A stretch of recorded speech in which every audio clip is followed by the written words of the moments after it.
Apakah sudah bisa, Mas Alvin?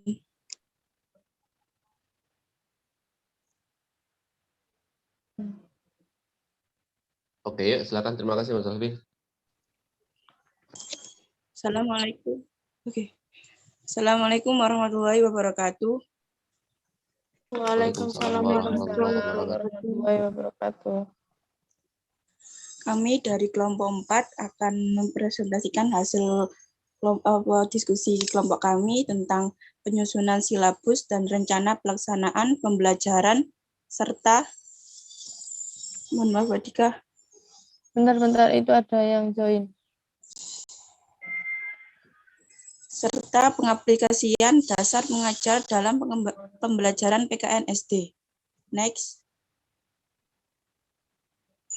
Nama kelompok saya sendiri Nelly Khalifatur Rasyida, NIM 048, ada Radika Rodatul Jana, NIM 019, dan Mbak Indah Nur Febrianti, NIM 144.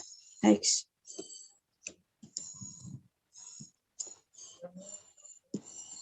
Yang pertama, A. Menyusun silabus dan RPP PKN SD sesuai kurikulum K13. Yang pertama, pengertian silabus. Menurut Trianto tahun 2008 nomor 34, silabus yaitu suatu rencana pembelajaran yang terdapat pada suatu kelompok mata pelajaran dengan tema tertentu yang akan mencakup standar kompetensi, kompetensi dasar, indikator, alokasi waktu, materi pembelajaran, penilaian, serta sumber pembelajar yang dikembangkan oleh setiap satuan pendidikan.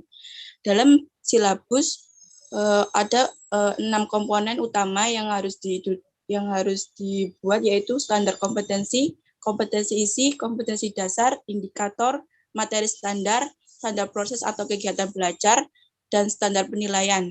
Next, Mbak Dik. Yang kedua, prinsip pengembangan silabus. Pengembangan silabus antara lain ilmiah, relevan, fleksibel, kontinuitas, konsisten, memadai, aktual, konsistual, efektif, dan efisien menurut Trianto tahun 2008 nomor 34-35. Yang ketiga, tugas dan tanggung jawab pengembangan silabus. Pengembangan silabus melibatkan berbagai pihak antara lain badan pendidikan dan pengembangan atau Balitbag, Depdiknas, Badan Standar Nasional Pendidikan atau BSNP, Pusat Kurikulum atau Puskur, Dinas Pendidikan Provinsi, Dinas Pendidikan Kota dan Kabupaten, serta satuan pendidikan yang akan mengimplementasikan kurikulum sesuai dengan kapasitas dan profesinya masing-masing menurut Sri Wahyuni tahun 2013. Nomor 4, proses pengembangan silabus. Dalam pengembangan silabus K13 dalam garis besar mencakup sebagai berikut. Yang pertama itu mengisi kolom identitas, yang kedua mengkaji dan menganalisis standar kompetensi, yang ketiga mengkaji dan menentukan kompetensi isi dan kompetensi dasar, yang keempat mengidentifikasi materi standar, nomor 5 mengembangkan pengalaman atau standar proses, nomor 6 merumuskan indikator pencapaian kompetensi, nomor 7 menentukan jenis penilaian, nomor 8 alokasi waktu, dan terakhir menentukan sumber belajar. Next, Mbak Dik. 5.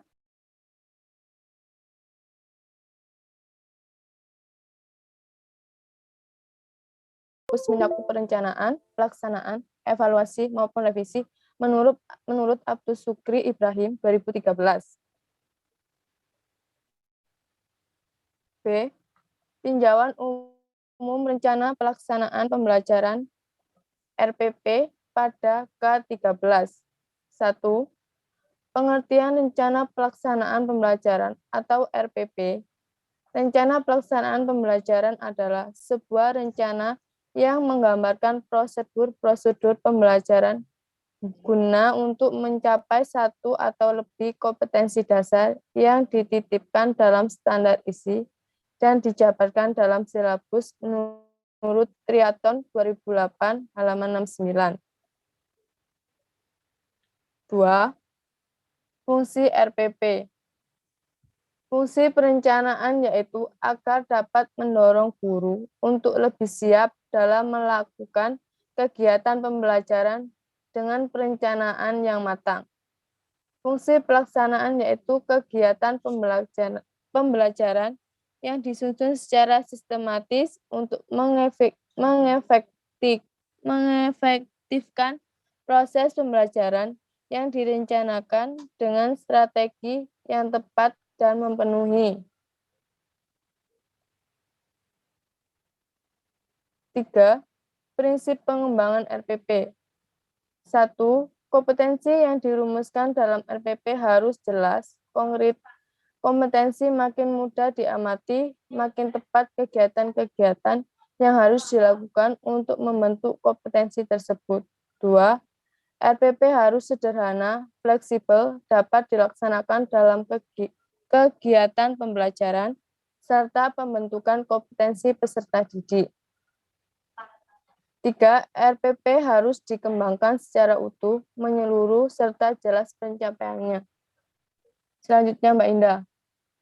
Cara pengembangan RPP. Secara garis besar, cara pengembangan RPP yaitu mengisi kolom identitas, menentukan alokasi waktu, menentukan SK, KD, serta indikator yang terdapat pada silabus yang telah disusun, merumuskan tujuan pembelajaran yang sudah ditentukan, mengidentifikasi materi standar berdasarkan materi pokok yang tertera di silabus, menentukan metode pembelajaran yang akan digunakan, menentukan langkah-langkah pembelajaran terdiri dari kegiatan awal, inti, hingga akhir, dan menyusun kriteria penilaian, lembar pengamatan, contoh soal, dan teknik penskoran. Kinerja guru dalam pengembangan RPP.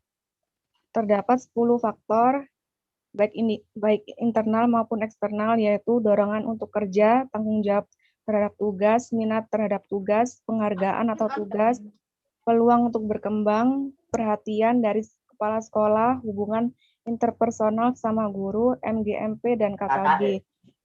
MGMP itu apa? MGMP yaitu musyawarah guru, mata pelajaran merupakan wadah yang memfasilitasi berkumpulnya guru mata pelajaran yang sama untuk mengembangkan profesionalitas kerja. Sedangkan KKG, kelompok kerja guru, merupakan organisasi guru setingkat gugus atau kecamatan yang beranggotakan guru-guru dari sekolah di gugus terkait. Kemudian kelompok diskusi terbimbing dan layanan perpustakaan. Lanjut.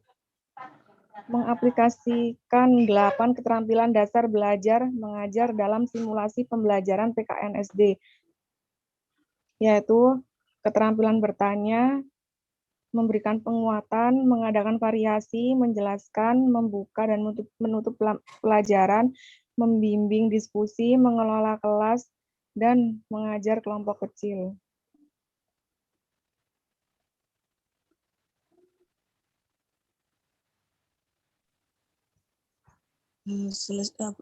Sekian dari kelompok kami, apakah ada pertanyaan?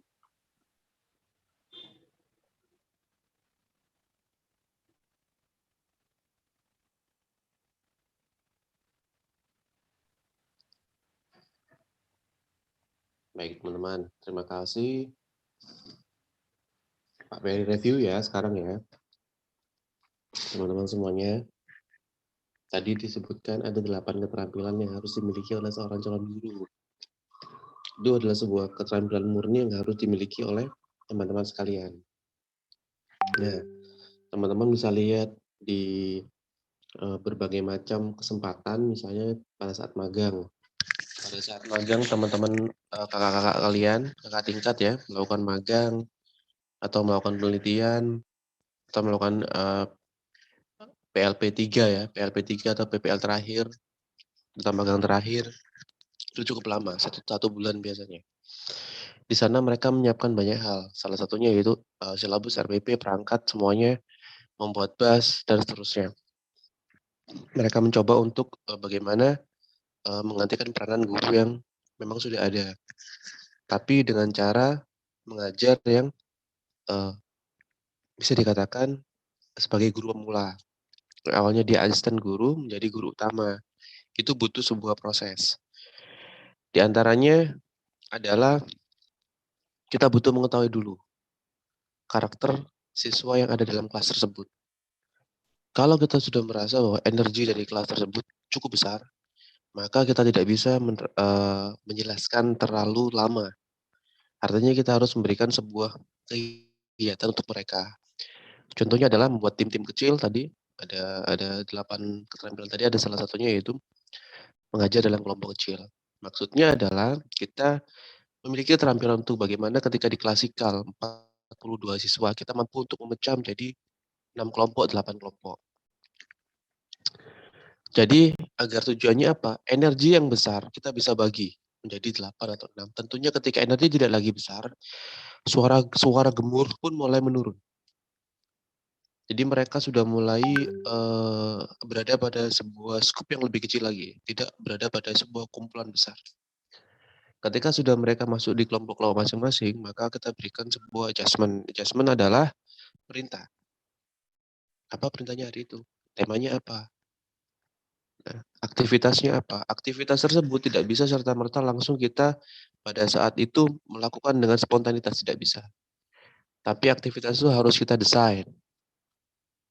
Misalnya, aktivitas hari itu adalah menggunakan model team game and tournament. Maka kita harus siapkan.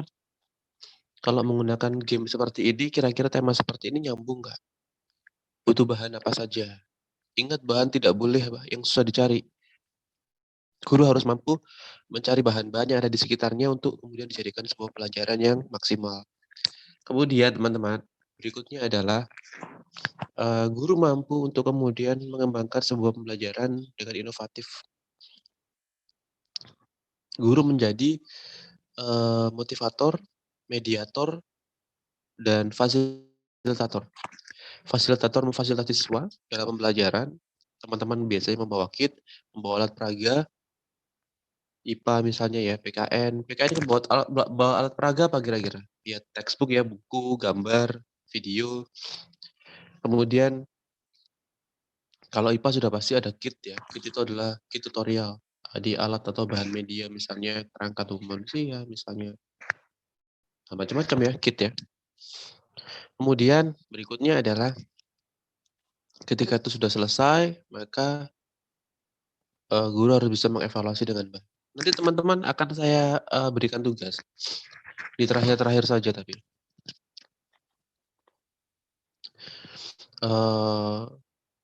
tugas UAS-nya mungkin ya. UAS-nya nanti adalah teman-teman simulasi mengajar.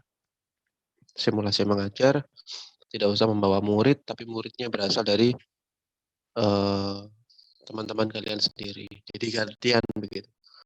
Jadi nanti akan saya timkan, misalnya ada 6 tim, berarti AB gantian nanti satunya jadi murid, satunya jadi guru, dan seterusnya. Sehingga kalian sudah mulai mengidentifikasi bahwa mengajar seperti ini. Tenang teman-teman, bahwa mengajar itu adalah hal yang sangat mudah sebenarnya. Karena kita tinggal butuh waktu untuk melemaskan saja. Jadi melemaskan kebiasaan kita, bagaimana sih membuka, tidak hanya kemudian bertanya keadaan, tapi juga mampu untuk memberikan sebuah informasi baru ketika membuka tentang tema apa yang sedang kita bicarakan nantinya. Manfaatnya apa, di rumah itu ada nggak kaitannya dengan tema ini. Pernah nggak mengalami tema ini. Dan kemudian kita harus lebih fun di depan. Jadi setiap guru itu punya masalah. Masalah di rumah, masalah di mana. Tapi ketika mengajar, masalah tidak boleh dibawa. Berikutnya yaitu ketika masuk di inti, kita harus sudah siap. Dengan waktu yang terbatas, kita harus target mengajar. Harus materi yang sudah ada itu kemudian bisa tersampaikan dengan baik semua. Berikutnya adalah setelah mengajar selesai evaluasi. Evaluasi harus untuk mengetahui apakah pembelajaran itu tadi efektif atau ada yang perlu dibenahi pada pertemuan berikutnya. Makanya yang disebut dengan refleksi. Refleksi adalah introspeksi diri, apa yang kurang-kurang begitu. Jadi sebenarnya Pak Ferry menginginkan kalian untuk menganalisis video. Kalian semester berapa teman-teman? Semester berapa? Semester 6, Pak. Semester 6. semester 6. Magang sudah berapa kali? 1 kali? Iya, 1 kali. 1 kali, oke. Nanti kita akan coba untuk membuat video. Videonya adalah video pembelajaran, jadi nanti ada praktiknya. Jadi nanti saya enak ketika nanti ada dosen lain menyampaikan bahwa dulu sama Pak Ferry ada prakteknya nggak? Kalian bisa menjawab ada, prakteknya menggunakan simulasi, tidak di sekolah tapi bersama teman-teman. Dan itu bisa fleksibel ya teman-teman ya. Boleh dilakukan di rumahnya siapa, rumahnya dekat-dekat siapa, tidak harus di kampus nanti untuk mengambil take videonya. Terserah mau di mana, mau di rumah siapa boleh. Ya, yang penting kemudian ada aktivitas membuka, ada aktivitas inti, ada aktivitas menutup, dan ada 8 aktivitas tadi. Ya teman-teman ya, ada 8 aktivitas yang bisa disimulasikan. Dan nanti dihitung, oh ini sudah aktivitas 1, aktivitas 2, aktivitas 3, 4 gitu. Di video ini nanti dikasih tulisan, ini aktivitas 1, ini aktivitas 2, 3. Artinya kita sudah pernah mempraktekkan aktivitas itu. Tapi nanti ketika di lapangan pasti teman-teman lebih luar biasa. Karena apa? Sudah hafal 8 aktivitas tadi. Aktivitas tadi itu apa saja? Bertanya. Coba kelompok yang tadi itu apa saja aktivitasnya? Tolong dibacakan.